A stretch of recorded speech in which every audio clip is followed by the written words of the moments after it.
You know, there are few places in America where you can step back and experience a simpler time than you can in the middle of Pennsylvania Dutch country. But while you're there, you can also take advantage of the opportunity to experience one of the most impressive and significant collections of railroad history in the world. It is some of the most peaceful and beautiful land in all of America. Lancaster County, Pennsylvania is home to more than 15,000 Amish residents who practice a faith and live a lifestyle grounded in a much simpler time. In nearby Strasburg, there is another rare opportunity to peek into the past. The Railroad Museum of Pennsylvania is a home for history, but it's a place that recognizes that railroad history is alive and continues to be made. It's an unfolding story of the industry that helped build this country. There are more than 100 historic locomotives and vintage railroad cars spread out over 100,000 square feet under the roof of Locomotive and Rolling Stock Hall and under the open skies of Restoration Yard. It is home to Pennsylvania history, railroad history, and our history.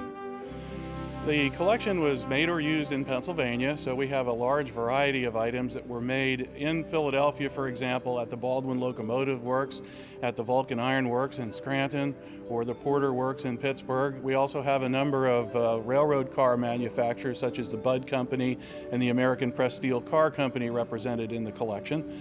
And there's something for just about everybody here at the museum. Steam engines, diesel electrics, we have freight, passenger, you name it, we have it. There are impressive examples of each stage of railroad history, be it steam, diesel, or electric. If you coupled the pieces in this collection together, it would form a train more than a mile long.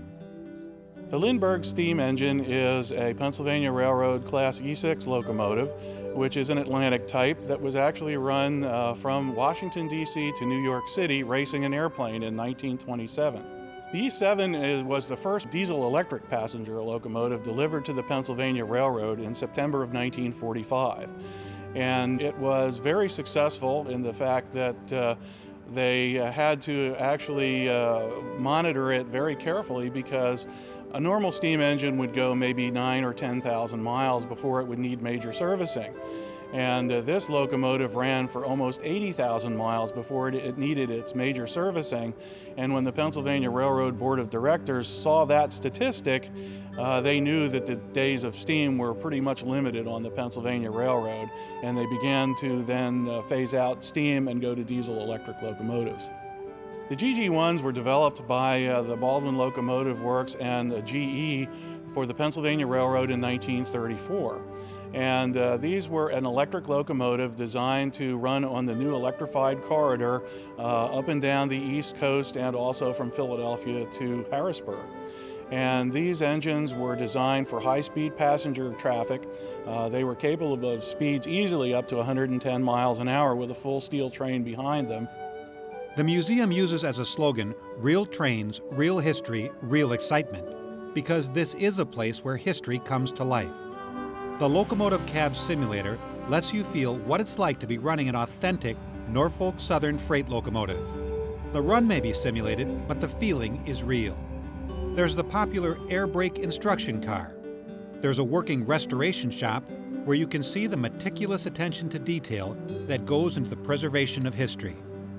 The popular Stewart Junction Railway Education Center presents hands-on, interesting activities for young railroaders. And you'll always find a working model railroad set up here too, such as this impressive Rail Dreams built HO layout. The middle division layout that's on display in our lobby was donated by the Darrow family. The father had passed on, and the four sons decided that the Railroad Museum of Pennsylvania would be a great place to display it. So they donated it and got Rail Dreams to put together a reconfigured layout that fit within our space.